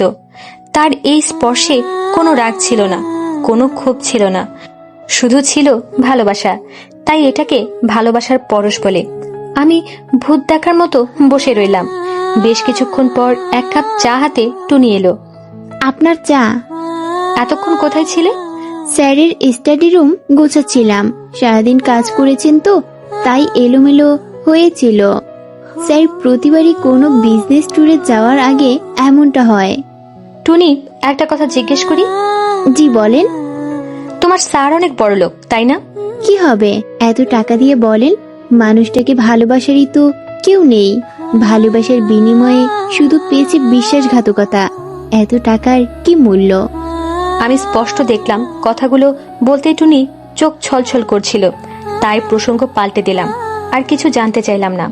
তোমার সাথে গল্প করতে আমার খুব ভালো লাগে। আমারও আপনাকে খুব আপন মনে হয়। তাহলে আজ সারা রাত তুমি আর আমি গল্প করব। এই তো গল্প করছি। করছি, আরো করব সারা রাত। কথা বলতে বলতে আমার চায়ের কাপটা খালি হয়ে গেল। টুনি আমার হাত থেকে কাপটা নিয়ে নিল। এবার লক্ষ্মী মেয়ের মতো ঘুমিয়ে পড়ুন। সে কি কথা, আমরা তো গল্প করব। করব, তবে আজ নয়, স্যার ভুলে গেছেন। আজ যেন আপনি ঠিক মতো ঘুমান, আপনার বিশ্রাম দরকার, তাই আজ আর রাত জাগা যাবে না। বলে টুনি আমাকে শুইয়ে দিয়ে আমার গায়ের উপর চাদরটা টেনে দিয়ে লাইট অফ করে দিয়ে চলে গেল। আমি চোখ বন্ধ করতে মনে হলো কেউ আলতো করে আমার কপালে চুমু এঁকে দিল। আমি চোখ খুলে ফেললাম। না, এটা শুধু আমার ভাবনা ছিল। যখন মানুষের সাথে তার চিন্তা ভাবনার বাইরে কিছু ঘটে, তখন ওই ঘটনাটাই বারবার মাথায় ঘুরে। আমার সাথেও তাই ঘটছে। সেজন্যই আমার মস্তিষ্কে সেই ঘটনার পুনরাবৃত্তি ঘটছে। কারণ ওই মানুষটার থেকে এমন কিছু আমি আশা করা তো দূরের কথা, কল্পনাতেও ভাবিনি। অথচ সেটাই হয়েছে আমার সাথে। আজ অনেকগুলো দিন পর আমার ভেতরটা শান্ত, তাই হয়তো সারাদিন ঘুমানোর পরেও এখনো আমার চোখের রাজ্যে ঘুম। মনে হচ্ছে কেউ আমার হাত ধরে আমাকে টেনে নিয়ে যাচ্ছে ঘুমের দেশে রাজত্ব করতে। হয়তো সেটা অয়ন চৌধুরী ব্যতীত অন্য কেউ নয়।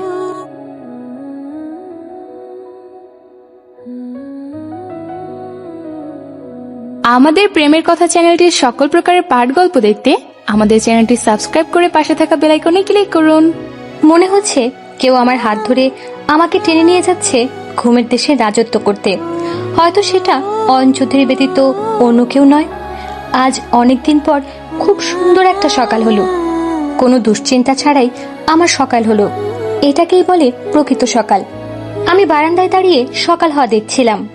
ঠিক তখনই টুনির আগমন ঘটে। ঘুম কেমন হলো? খুব সুন্দর। সুন্দর? আমি সুন্দর বলায় টুনি অবাক হয়েছে। তার টুনিকে দেখলেই বোঝা যাচ্ছে। হ্যাঁ, সুন্দর। ঘুম আবার সুন্দর হয় নাকি?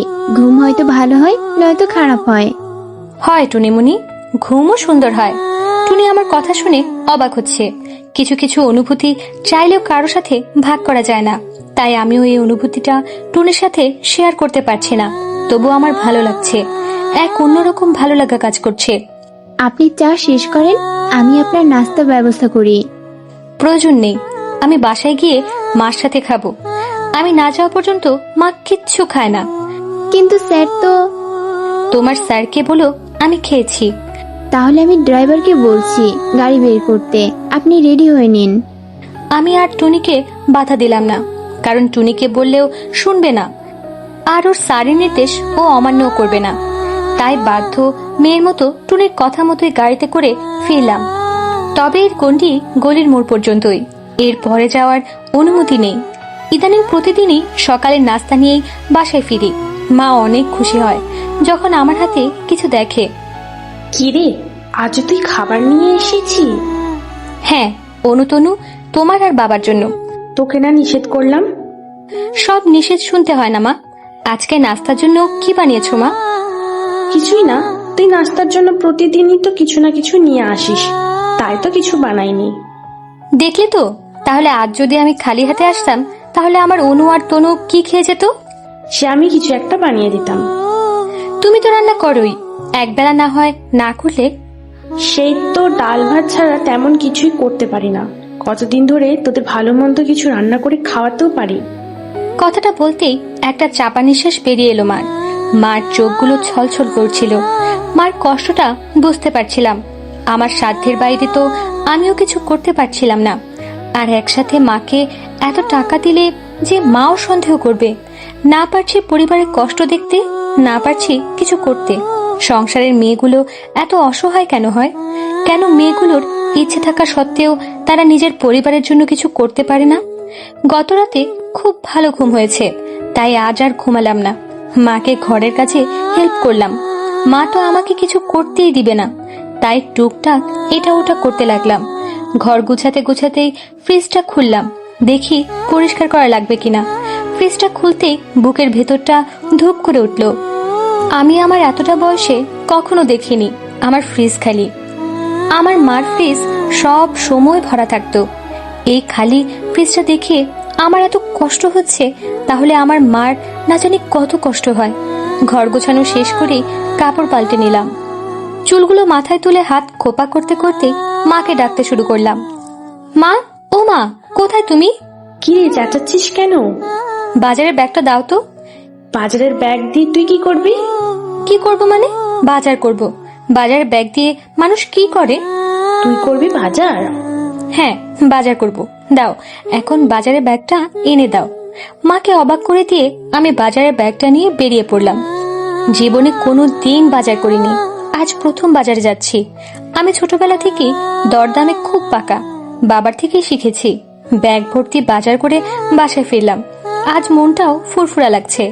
বাজার করে অনু আর রেনুর জন্য টুকটাক কেনাকাটাও করলাম। ওদের জন্য কিনতে গিয়ে এক পাতা কালো টিপে চোখ পড়ল। দেখেই টুনির কথা মনে পড়ে গেল আমার। টিপের পাতাটা টুনির জন্য কিনে ব্যাগে রেখে দিলাম। ব্যাগ ভর্তি বাজার নিয়ে বাসায় ফিরলাম। আমার হাত ভর্তি বাজার দেখে মা তো তাক লেগে গেল। সে কি রে, তুই তো মনে হয় পুরো বাজারটাই তুলে এনেছি। কই আর বাজার তুলে আনলাম, অল্প কটা জিনিসই তো এনেছি। মাকে এভাবে খুশি দেখে ভালো লাগছে, সাথে কষ্ট হচ্ছে। আমার এখনো মনে পড়ে সেই তো সেদিনের কথা। বাবা ব্যাগ বোঝাই করে বাজার নিয়ে আসতো, আর সেই বাজারের সামনে এই বাজার তো কিছুই নয়। তবু আমার মা আজ কত খুশি। আজ অনেকগুলো দিন পর তার ফ্রিজটা পুরোপুরি না ভরলেও কিছুটা ভরবে ভাবতেই আমার ভেতরটা জুড়িয়ে যাচ্ছে। অনেকদিন পর মার মুখে হাসি দেখলাম। সারা দিন অনু, রেনু আর বাবার সাথে গল্প করে কাটিয়ে দিলাম। অনেকদিন পর মনের মতো একটা দিন গেল আমার। কি রে, সময়ের খেয়াল আছে তোদের? রেনুকে ছাড়, ওর অফিস যেতে হবে যে। মা, আর একটু প্লিজ। সে কি কথা, 8টা বাজে প্রায়। আজ এখানেই থাক, আবার কাল খেলবো বলেই আমি উঠে গেলাম। আমার নিজেরও আজ উঠতে মন চাইছিল না। আজ না গেলেও সমস্যা নেই, মানুষটা তো নেই। তবে না গেলে মা যদি সন্দেহ করে, এই রাতে চলে যাওয়াই ভালো হবে। টুনিটাও তো আমার অপেক্ষা করবে। গলির মোড়ে আসতেই দেখি তার গাড়িটা দাঁড়িয়ে আছে। আমি চলে এলাম টুনির কাছে। এতক্ষণে আসার সময় হলো? সেই কখন থেকে অপেক্ষা করছিলাম। রাগ করলে? আপনার উপর কি রাগ করতে পারি? আসুন। টুনি আমার হাত ধরে টেনে আমাকে উপরে নিয়ে গেল। খেয়ে আসেননি তো? সন্ধ্যায় খেয়েছিলাম। খেয়েছি শুনে টুনি চোখ বড় বড় করে আমার দিকে তাকালো। আর ঘন্টাখানেক গেলে আবার খেতে পারবো। ঠিক আছে, আর যেন না শুনি খেয়ে এসেছেন। আমি টুনির হাত ধরে ওকে পাশে বসিয়ে বললাম, কি করব বলো, মা যে না খেয়ে বের হতে দিতে চায় না। মা? হ্যাঁ মা। ঠিক আছে, তাহলে অল্প খেয়ে আসবেন, কিন্তু আমার সাথেও খেতে হবে। আচ্ছা, খাবো। মা শব্দটা শুনে টুনির মুখটা কেমন যেন ফ্যাকাশে হয়ে গেল। দেখেই বুঝতে পারছি ওর ভেতরে কোনো একটা ঝড় বইছে। টুনি? জি। মাকে খুব ভালোবাসো, তাই না? মায়ের কথাটা বলার সাথে সাথেই টুনি আমাকে হুট করে জড়িয়ে ধরল। ওর জড়িয়ে ধরার মাঝে অনেক কষ্ট ছিল, যা আমি খুব করে অনুভব করতে পারছিলাম। এই মায়া ভরা হাসি মুখ মেয়েটার মাঝেও অনেকগুলো কষ্ট লুকিয়ে আছে, আর আজ আমি ওর কষ্টগুলোতে নাড়া দিয়ে বসলাম। বেশ অনেকক্ষণ টুনি আমাকে জড়িয়ে ধরে রাখলো। মেয়েটার কান্নাটাও ভারী ভিন্ন। এত কাঁদলো, তবে একটুও শব্দ করলো না, একটা গঙ্গানিও দিল না। আমি টুনির জন্য পানি আনতে উঠতে নিলেই টুনি আমার হাতটা ধরে বলে, শুনবেন আমার মায়ের কথা?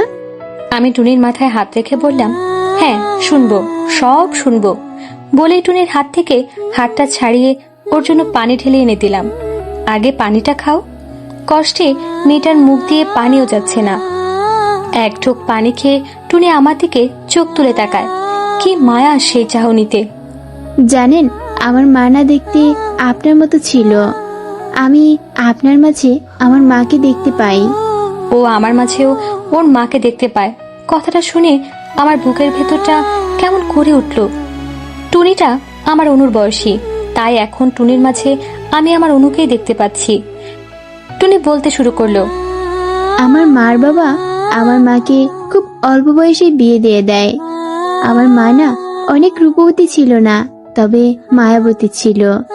আমার মায়ের গায়ের রং দুধে আলতে ছিল না, তবে একবার দেখলে আবার তাকাতো মায়ের দিকে। ঠিক অবিকল আপনার চোখের মতো ছিল আমার মায়ের চোখগুলো। বিয়ের বছর পরেই মার কোল জুড়ে আসলাম আমি। খুব শখ করে মা আমার নাম দিয়েছিল টুনি। বাবার সাথে মায়ের সম্পর্ক ভালোই ছিল, কখনো কোনো ঝগড়া দেখিনি। একদিন মাঝরাতে মায়ের চিৎকারে আমার ঘুম ভেঙে গেল। আমার দাদির সাথে অন্য ঘরে ছিলাম। আমি মার চিৎকার শুনে উঠতে চাইলে দাদি আমাকে বাধা দেয়। তবু আমি দাদির বাধা উপেক্ষা করে দৌড়ে ঘর থেকে বেরিয়ে দাওয়ায় চলে এলাম। এসেই দেখি অন্য পাশে মায়ের ঘরের দাওয়ায় মা বসে কাঁদছে। বাবা বাড়ি থেকে বেরিয়ে গেল। আমি দাঁড়িয়ে দাঁড়িয়ে মায়ের আর্তনাদ শুনতে লাগলাম। মা বলছিল, আপনি যাইয়েন না, আমার কথা শুনেন, যাইয়েন না আপনি। আমি ওইটুকু মানুষ, কি বা বলতাম। পা টিপে টিপে মায়ের কাছে গিয়ে দাঁড়ালাম। মা আমাকে জড়িয়ে ধরলো। তারপর কয়েকদিন বাবাকে দেখিনি, কোথায় ছিল জানি না। আমি মাকে জিজ্ঞাসা করলাম, মা বাজান কই গেছে, আহে না কি লেগা?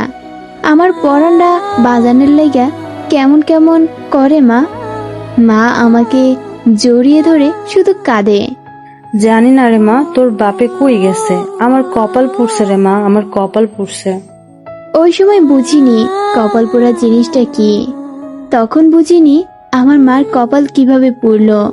আমি মার কপালে তাকিয়ে দেখলাম মার কপালে তো কোনো পোড়া দাগ নেই। তাহলে মা কেন বলল তার কপাল পুড়েছে? ওই সময় ব্যাখ্যা চাওয়ার চাইতে আমার মায়ের চোখের পানি মুছে দেওয়াটা বেশি গুরুত্বপূর্ণ মনে হয়েছিল। তাই আমি আর মার কাছে জানতে চাইনি। মা গো, কপাল পোড়া কি জিনিস? তার কিছুদিন পর বাবা আসলো। বাবাকে দেখতে বিধ্বস্ত লাগছে। তখন এত কিছু আমি বুঝি না। আমি তো আমার বাবাকে দেখেই খুশি হয়ে চিৎকার করে উঠলাম, মা বাজান আইছে। চিৎকার করতে করতে বাবার কাছে দৌড়ে গেলাম। বাবা আমাকে কোলে তুলে চুমু খেলেন।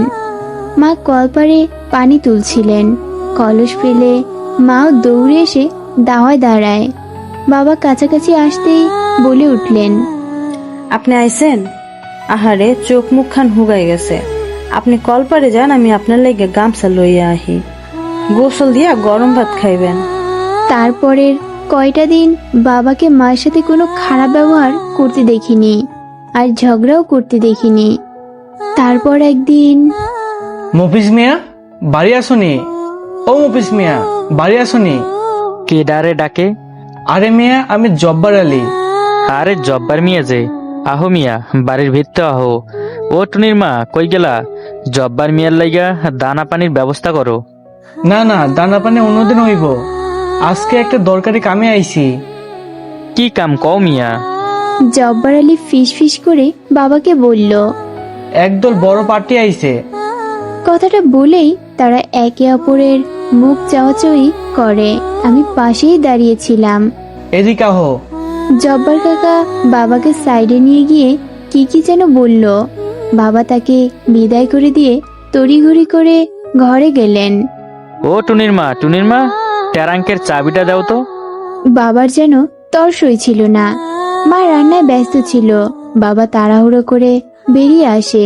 মার আঁচল থেকে চাবিটা নিয়ে আবার ঘরে যায়। শুধু ট্রাঙ্ক খোলার খট করে শব্দ পেলাম। কি করলো কিছুই জানি না। মাকে চাবিটা দিয়ে একটু কাজ আছে বলে বাবা চলে গেল।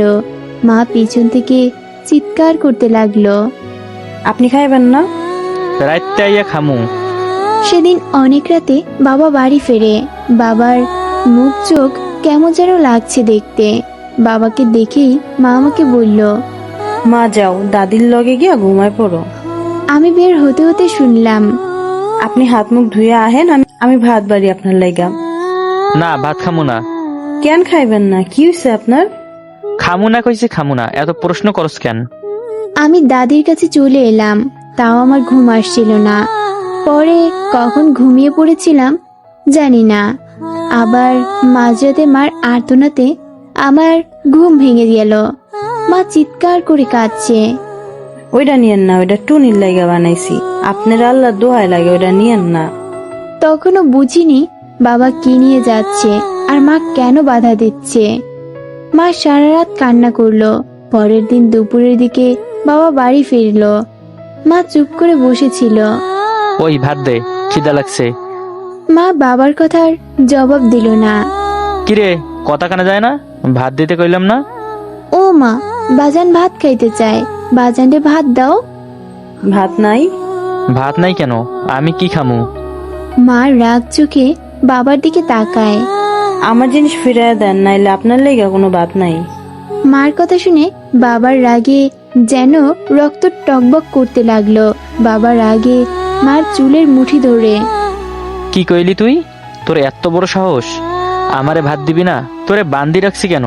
এত বড় সাহস তোর? তোরে আজকে মাইরাই ফেলামু। বলেই বাবা মাকে মারতে লাগে। মা চিৎকার করতে থাকে। এই মাফিস, কি করছো? কি মাইয়াডা মইরা যাইবো তো স্যার, কইলাম স্যার। বাবা মাকে ছুঁড়ে ফেলে চলে গেল। তারপর দুদিন বাবা বাড়ি ফেরেনি। দুদিন পর বাবা বাড়ি ফিরল, কিন্তু বাড়িতে আর শান্তি ফিরল না। অশান্তি যেন প্রতিবেলায় লেগেই আছে। মার প্রতি বাবার অত্যাচারগুলো বাড়তেই থাকলো। প্রায় প্রতিদিনই বাবা মায়ের গায়ে হাত তুলতো, মাকে মারতো। এর মাঝেই আমার দাদিটা মরে যায়। মা সারাদিন কান্না করত। আমাকে দেখার মতো কেউ থাকলো না। আমার মাটা দুঃখের অতল সাগরে ভাসতে থাকলো। আমি জানি না কেন এমন হচ্ছে, কেন আমার বাবাটা এমন বদলে গেল। মার কোলে শুয়েছিলাম, জিজ্ঞাসা করলাম, মা, ও মা। কি মা? বাজানের কি হইছে মা? বাজান কেন আমাগো আগের মতো ভালোবাসে না? কও না মা, কেন ভালোবাসে না বাজান? কি হইছে বাজানের? মার বুক চিরে একটা দীর্ঘ নিঃশ্বাস বেরিয়ে এলো। কিছু বললেন না। প্রতিনিয়তই বাবার টাকার জন্য মার গায়ে হাত তুলে। পরের দিন বাবার সাথে একজনকে নিয়ে বাড়ি ফিরলেন। সে কে জানি না। আমি আড়ালেই ছিলাম। বাবাকে দেখলে দৌড়ে যাই না। বাবা আগের মতো আদর করে কোলে নেয় না। বাবাকে দেখলে ভয় লাগে। সেদিন কি হতে চলেছে তা আমার জানার বাইরে ছিল। ওই দিনই যে আমাদের জীবনটা এভাবে পাল্টে যাবে ভাবতেই পারিনি। আমি বাইরে থেকে মার চিৎকার আর আর্তনাদ শুনতে পেলাম। কি করেন আপনি? আপনার মাথা ঠিক আছে নি?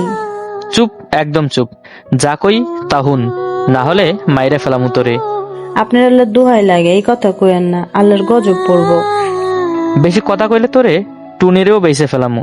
পরে বুঝতে পারলাম বাবা জুয়ার নেশায় সব টাকা পয়সা শেষ করে ফেলেছে। শেষ পর্যন্ত আমার মাটাকে ওই লোকটার কাছে বিক্রি করে দিয়েছে। মা চিৎকার করে বলতে লাগলো, যা টুনি, পালায়া যা মা, ওই অমানুষটা তোরেই বেচে ফেলাইবো। যা মা, বাইগা যা, ওরা তোরে বাঁচতে দিব না মা, পালায়া যা। আপনার দোহাই লাগে, আমার টুনিরে ছাইরা দেন, ওরে ছাইরা দেন। বাবা আমার দিকেই আসছিল। আমি মার কথা শুনে দৌড়াতে লাগলাম। কোথায় যাচ্ছি নিজেও জানি না, শুধু দৌড়াচ্ছি আর দৌড়াচ্ছি। অনেক দূরে চলে এসেছি। সামনে বিশাল নদী আর পথ নেই। একবার পেছনে তাকিয়ে বললাম, মা, মাগো। মাগো বলতেই টুনির চোখ মুখ বেয়ে পড়া পানিগুলোর স্রোতটা যেন আরো বেড়ে গেল। আমি স্পষ্ট দেখছি আমার অনু কাঁদছে। টুনি আবার বলতে শুরু করলো, মা, মাগো। বলেই আমি সামনের বিশাল লঞ্চটায় উঠে পড়লাম। কোথায় যাচ্ছি কিছুই জানি না, শুধু জানি মা বলেছে পালা যা টুনি, তাই আমি পালাচ্ছি। মা আমাকে বাঁচার জন্য পালাইতে বলছিল, তাই আমি পালাচ্ছি।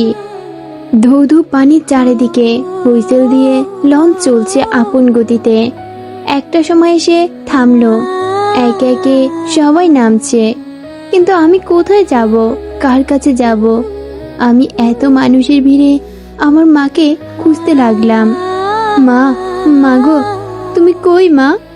ও মা, তুমি কই? মাগো, হাজার মানুষের ভিড়ের ঠেলায় আমি আগাতে লাগলাম সামনে। সেই সকাল থেকে হেঁটে যাচ্ছি, কোথায় যাচ্ছি জানি না, শুধু হাঁটছি। দিন শেষ হয়ে রাত হলো। ধীরে ধীরে অন্ধকার হয়ে গেল চারিদিক। আমার যাওয়ার কোনো জায়গা নেই। এক অন্ধকার গলিতে হাঁটছি, তখনই পিছন থেকে কেউ বলল, কিরে যাবি নাকি? দাম কত তোর? এক রাতের জন্য কত নিবি? আমি একবার পিছনে ঘুরে দেখে সামনে দৌড়াতে লাগলাম। ওই লোকটাও আমার পিছু পিছু দৌড়াতে লাগলো। কিরে দৌড়াচ্ছিস কেন? কত নিবি বল না। অন্ধের মতো দৌড়াচ্ছি আর দৌড়াচ্ছি, তখনই একটা গাড়ির সামনে গিয়ে পড়লাম। আল্লাহ হয়তো আমার ভাগ্যে মৃত্যুর চাইতে ভালো কিছু লিখে রেখেছিল। গাড়ি থেকে একজন ফেরেশতা নেমে এলেন। হ্যাঁ, সে আমার জন্য ফেরেশতা। আমি তার পিছনে গিয়ে বললাম, আমারে বাঁচান। সে বলল, পিছনে দাঁড়া, আমি দেখছি। সেদিনের সেই ফেরেশতাটা আর কেউ নয়, আমার স্যার, আমার আরেকটা বাবা, যে সেই রাতে শুধু আমার সম্মানই বাঁচায়নি, আমাকে দিয়েছেন নতুন একটা জীবন।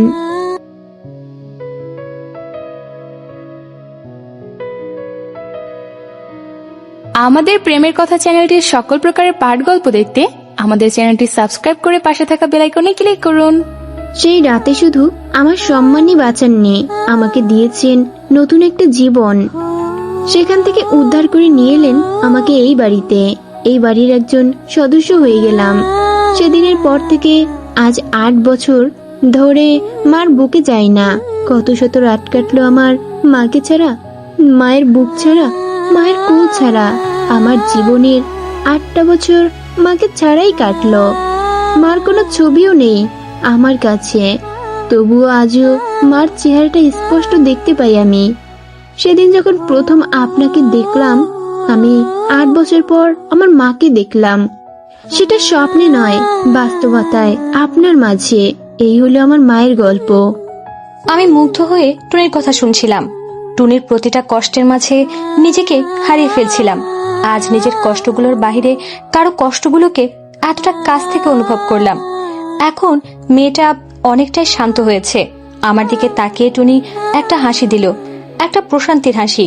মনে হয় এতদিনের সব জমানো কথাগুলো বলতে পেরে মেয়েটা নিজেকে হালকা অনুভব করছে। কথায় কথায় যে কখন এতটা সময় পার হয়ে গেছে দুজনের একজনও খেয়াল করিনি। টুনি উঠে যেতে নিলেই আমি পেছন থেকে ডাক দিলাম, টুনি। টুনি পিছন ফিরে তাকালো। জি। মাকে দেখতে ইচ্ছে করে না? টুনি দ্রুত গতিতে ঠিক একদম আমার কাছে এসে বসে বলল, খুব করে। কি মায়া মেয়েটার কথায়। যাবে মায়ের কাছে? আমার মায়ের যাবে। মার কাছে যাব? হ্যাঁ, আমি নিয়ে যাব তোমাকে। তোমার মায়ের কাছে যাবে তুমি। টুনি আর কথা বলতে পারলো না। আমাকে জড়িয়ে ধরে আবার হাউমাউ করে কান্না করতে থাকলো। আমি ওকে বাধা দিলাম না, কারণ আমি জানি যখন বুকের ভিতরে কষ্টটা বেশি থাকে তখন একমাত্র কান্নাই মানুষকে হালকা করতে পারে। আর এই মেয়েটা তো 8টা বছর বুকের ভিতরে কষ্টগুলোকে লালন করেছে। বেশ কিছুটা সময় পর টুনি নিজেই থামলো। অনেক সময় হয়ে গেছে, আপনি ঘুমিয়ে পড়েন, আমি যাই। আমি টুনিকে বাধা দিয়ে বললাম, অনেকদিন তো মার সাথে ঘুমাওনি, আজ না হয় এই মায়ের সাথে ঘুমাও। টুনি অবাক নয়নে আমার দিকে তাকিয়ে রইল, যেন অনেক কিছু বলতে চায় কিন্তু পারছে না। টুনি ঘুমিয়ে আছে। আমার আজ আর ঘুম আসবে না। হয়তো টুনির কষ্টগুলো আবার আমাকে নাড়া দিয়েছে। আজকে নিজের জন্য নয়, ওই মেয়েটার জন্য বুকটা হাহাকার করছে আমার। ওইটুকু একটা মেয়ে কিভাবে থাকলো মাকে ছাড়া? আমি তো কখনো মাকে ছাড়া একবেলাও থাকার কথা ভাবতে পারি না। আর এইটুকু মেয়ে জীবনের সবচাইতে প্রয়োজনীয় সময়ে মাকে পাইনি। টুনি ঘুমিয়ে পড়ার পরেই উঠে বারান্দায় এসে দাঁড়াই আমি। মনে মনে মানুষটার জন্য অন্যরকম এক অজানা অনুভূতি অনুভব করতে লাগলাম। জানি না কিসের অনুভূতি, তবে খুব করে অনুভব করছি। সেদিন রাতে টুনিকে বাঁচানো, ওই রাতে আমাকে অন্য কারো কাছে যেতে না দেয়া, কি যেন টানছে আমাকে তার দিকে। তবু কিছু প্রশ্ন খুব তাড়া করছে আমাকে। ওই পাষণ্ড লোকটার মাঝেও একজন ভালো মানুষ বিরাজ করে, তাহলে সে কেন কখনো টুনিকে ওর মায়ের কাছে নিয়ে যায়নি? এমন নানা রকম প্রশ্ন মাথায় ঘুরপাক খাচ্ছে, কিন্তু কোনো জবাব খুঁজে পাচ্ছি না। অনেকগুলো কথা ভাবতে ভাবতে রাত পার করে ফেললাম। আজ আবার ভোর হওয়া দেখলাম। আমার শখের ভোর হওয়া। রাত থেকে হুট করেই যখন চারিদিকে আলো ছড়ায় তা দেখতে আমার খুব ভালো লাগে। আজ আবার ভোর দেখলাম। বাসায় যাওয়ার সময় হয়ে গেল। প্রশ্নগুলো তাড়া করছে, তাই থাকতে না পেরে টুনিকেই আবার জিজ্ঞেস করে বসলাম, একটা কথা বলি? একটা কেন, হাজারটা বলেন। তোমার স্যার তোমাকে কখনো নিয়ে যেতে চায়নি তোমার মায়ের কাছে? টুনি আমার কথা শুনে হেসে দিল। হাসছো যে? কতবার বলেছে, তবে আমার সাহস হয়নি সব বলতে, তাই কখনো বলা হয়নি, আর মায়ের কাছে যাওয়া হয়নি। আমি আজ আসি তাহলে। বলছি কি, স্যার নেই, এই সময়ে যাওয়াটা কি ঠিক হবে? যদি জানতে পেরে রাগ করেন? তাকে বলেও আমি তার সাথে কথা বলবো। আমি আর কথা না বাড়িয়ে বাসায় চলে আসলাম। সকালে আমাকে দেখলেই মায়ের মুখে হাসি ফুটে ওঠে। আজ এসে বাবাকে জাগ্রত পেলাম। অনেকদিন পর বাবার পাশে বসে সকালে চা খেলাম। জানি না, হয়তো দিনের শুরুটা ভালো হবে। মা, আমি একটু শুয়ে পড়লাম, ক্লান্ত লাগছে আমার। সারা রাত জেগেছিস, ক্লান্ত তো লাগবে, তুই ঘুমিয়ে নে। আমি বিছানায় এসে গা এলিয়ে দিলাম। ছোটবেলা থেকেই আমি কোলবালিশ ছাড়া ঘুমাই না, তাই কাত হয়ে কোলবালিশটা জড়িয়ে ধরলাম। চোখটা লেগে আসছে, তখনই ফোনটা বেজে উঠল। আমার একদম ফোন ধরতে ইচ্ছে করছে না। ইচ্ছা না থাকা সত্ত্বেও ফোনটা ধরলাম, তবে চোখ খুলিনি, তাই নম্বরটাও দেখিনি। কণ্ঠ শুনলে বুঝতে পারবো কে। হ্যালো রেনু, আমি অয়ন চৌধুরী বলছি। হ্যালো রেনু, শুনছো? আমি চুপ করে রইলাম। রেনু? উনি এমন ভাবে রেনু বলে ডাকলেন যেন কত চেনা সে ডাক, কত প্রিয় তার ডাকের সুর। তার রেনু ডাকটা খুব ভালো লাগছে শুনতে। ইচ্ছে করছে আমি চুপ করেই থাকি, সে রেনু রেনু বলে ডাকতেই থাকুক, আর আমি শুনতেই থাকি। রেনু, কথা বলবে না? জি। কেমন আছো? ভালো, আপনি কেমন আছেন? এই প্রথম আমি তাকে কোনো প্রশ্ন করলাম, তার সাথে কথা বললাম। তার সাথে তো সেভাবে কথা বলার কোনো প্রয়োজন হয়নি আমার। আমিও ভালো আছি। রেনু? জি। টুনি বলল তুমি কিছু বলতে চাও, কোনো সমস্যা হয়েছে কি? টুনির সাথে কখন কথা হয়েছে?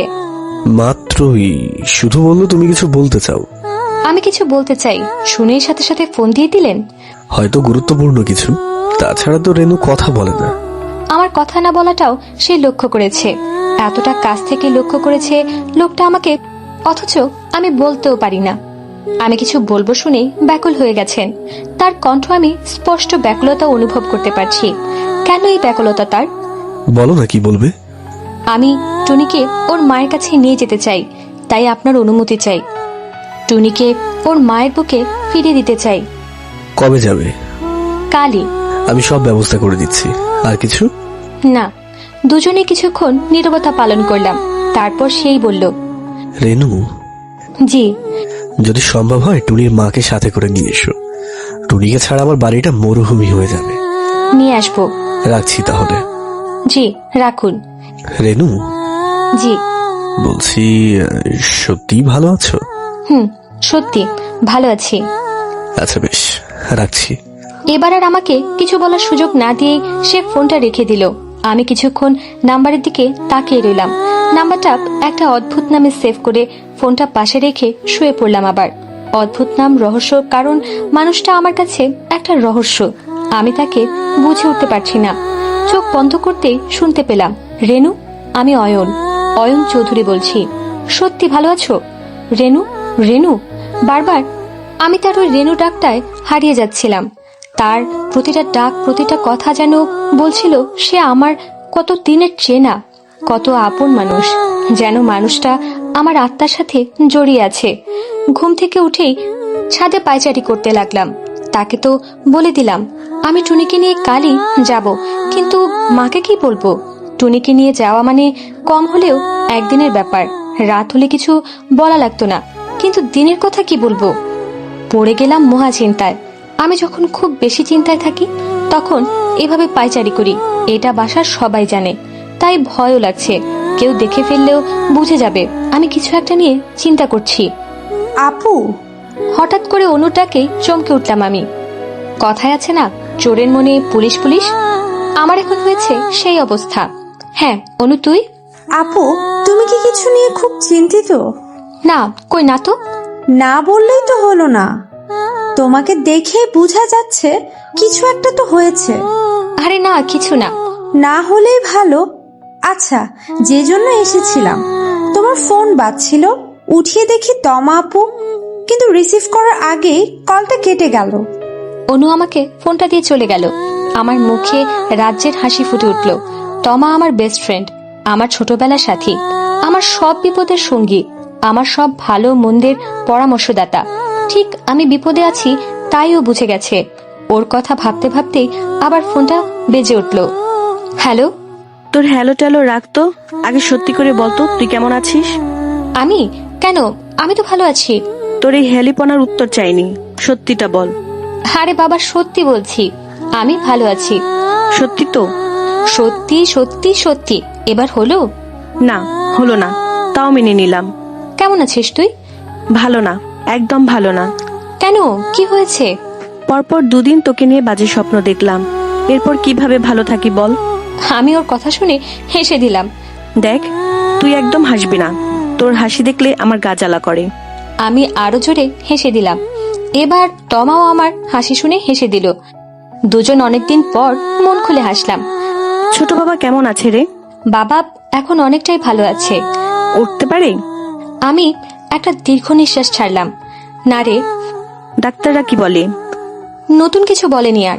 তো আমার বাবা ছোটবেলায় মারা যায়। সেই ক্লাস 1 থেকে আমরা একসাথে পড়ি। ওর বাবা আর আমার বাবা বন্ধু ছিলেন। তো আমার ছোটবেলা থেকে আমার বাবাকে ছোট বাবা বলে ডাকতো।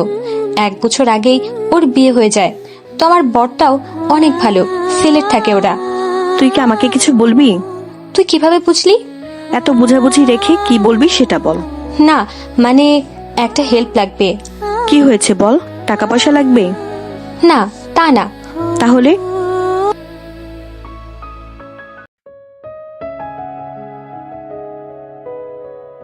আমাদের প্রেমের কথা চ্যানেলটির সকল প্রকারের পাঠ গল্প দেখতে আমাদের চ্যানেলটি সাবস্ক্রাইব করে পাশে থাকা বেল আইকনে ক্লিক করুন।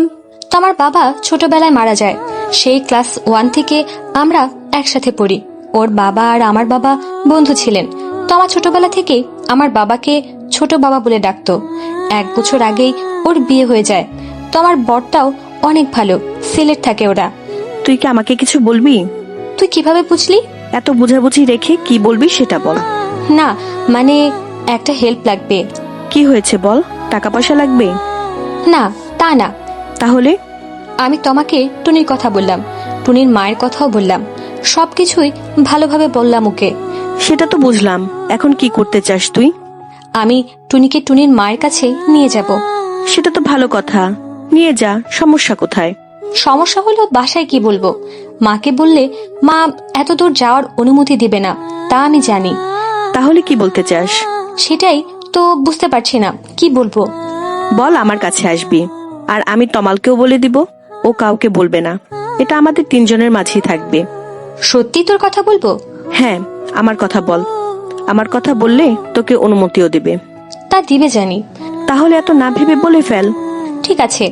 আমি জানি তুই কখনো ভুল কোনো সিদ্ধান্ত নিবি না, এইটুকু বিশ্বাস তোর ওপর আমার আছে। আর এটা তো অনেক ভালো একটা কাজ, মেয়েকে মায়ের বুকে ফিরিয়ে নিয়ে যাবি। আমি জানতাম, আর কেউ না বুঝলেও তুই ঠিকই বুঝবি। আর তুই এটা নিয়ে চিন্তায় ছিলি, তাই না? হ্যাঁ, আর তুই সেটাও বুঝে গেলি। না বুঝে কি উপায় আছে বল? তোর সাথে তো আমার আত্মার সম্পর্ক। আমার কিছু হলে যেমন তুই টের পেয়ে যাস, সেভাবেই তোর কিছু হলে আমিও বুঝে যাই। তবে একটা কথা। কি কথা বল? টুনির সাথে তোর পরিচয় কিভাবে হলো? মনে মনে এই ভয়টাই পাচ্ছিলাম আমি। তমা যদি জানতে চায় আমি টুনিকে কিভাবে চিনি, তাহলে কি বলবো? আর মিথ্যাও তো বলতে পারবো না। মিথ্যা বললেই তমা ধরে ফেলবে। ও আমাকে খুব ভালো করেই চিনে। কি রে বল? কাজের মাধ্যমে। তোর কলিগ? কলিগ না ঠিক। তাহলে? আমার বসের হাউস অ্যাসিস্ট্যান্ট। আমার বসের সেই রাতে টুনিকে বাঁচায়, ওকে আশ্রয় দেয়, ওর লালন পালন করে। এমনি মেয়েটাকে খুব যত্নে আদরেই রেখেছে। দেখছিস, এমন ভালো মানুষ আছে বলে পৃথিবীটা এখনো আছে। সে নিঃসন্দেহে অনেক ভালো একজন মানুষ। প্রতিটা মানুষ যদি তার মতো হতো, পৃথিবীটা আরো সুন্দর হতো। না হলে যে টুনিটা সে রাতে এই আলোকিত দুনিয়ার অন্ধকার রূপটার সাথে পরিচিত হয়ে যেত। অন্ধকার জগতে একজন টুনির সংখ্যা বেড়ে যেত। হ্যাঁ রে, মনে মনে তমার মুখে ওই মানুষটার প্রশংসা শুনে ভালোই লাগছে। শুধু তো টুনিকে নয়, আমাকেও বাঁচিয়েছে মানুষটা। আমার জীবনের অন্ধকার দিকটাও তো কেবল তাকে ঘিরে। সে তো আমাকে অন্য কোনো অন্ধকারে আচ্ছন্ন হতে দেয়নি। আর তোমাকেও মিথ্যা বলতে হলো না। তার সাথে তো আমার কাজের সম্পর্কই, হয়তো শুধু ডিটেলসটা ভিন্ন। থাক না কিছু কথা সবার কাছে অজানা হয়ে। সবাই না হয় অন্ধকারের আলোকিত দিকটাই দেখলো, আর আমি অন্ধকার দিকটা দেখলাম। সেই থেকে বাবার পাশে বসে আছি। প্রতিদিনের তুলনায় আজ কথা একটু কম বলছি। রেনুমা, জি বাবা বলো। তুই কি কিছু বলবি? কেন বাবা? না মানে এত সংকোচ কেন? মা বল, কি বলবি? তনু আমাদের সাথে ছিল। তনু যা তো, মাকে পাঠিয়ে তুই অনুর কাছে যা। তনু গিয়ে মাকে পাঠিয়ে দিল। কি রে, ডাকছিস? কিছু বলবি? এখানে আসো, বসো। কি হয়েছে? বলেই মা বাবার দিকে তাকালো। বলছি কি, আমার তোমার সাথে কথা হয়েছে। আমি 2-3 দিনের জন্য ওর কাছে যেতে চাই, যদি তোমরা অনুমতি দাও তো। তোমার কাছে যাবে, ভালো কথা, যা। এটা বলতে এত সংকোচ কেন? না মানে এ সময় যাওয়াটা ঠিক হবে কিনা তাই ভাবছিলাম আর কি। আমাদের জন্য তো কম করিস না, একটু নিজের কথাও ভাবতে হয় মা। যা, তোমার কাছে কয়টা দিন বেরিয়ে আয়, তোর ভালো লাগবে। তোর উপর দিয়ে তো কম ধকল যায়নি। একটু বিশ্রাম আর রিফ্রেশমেন্ট দরকার তোর। যা, ঘুরে আয়। বাবার অনুমতি পেয়ে আমি মার দিকে তাকালাম, কারণ আমার দুজনেরই অনুমতি প্রয়োজন।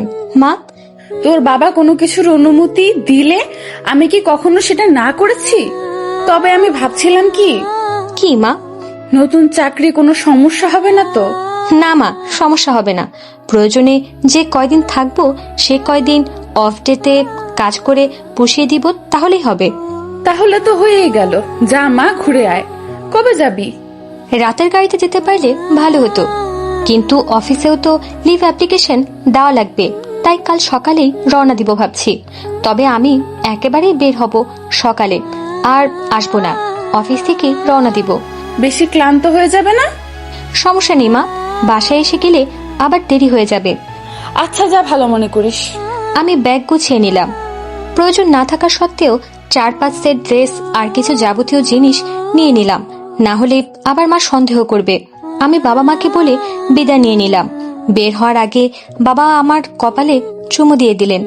তোমাকেও আমি সব জানিয়েছি। বাবা মা কেউই তোমাকে কল দিয়ে জিজ্ঞেস করবে না জানি।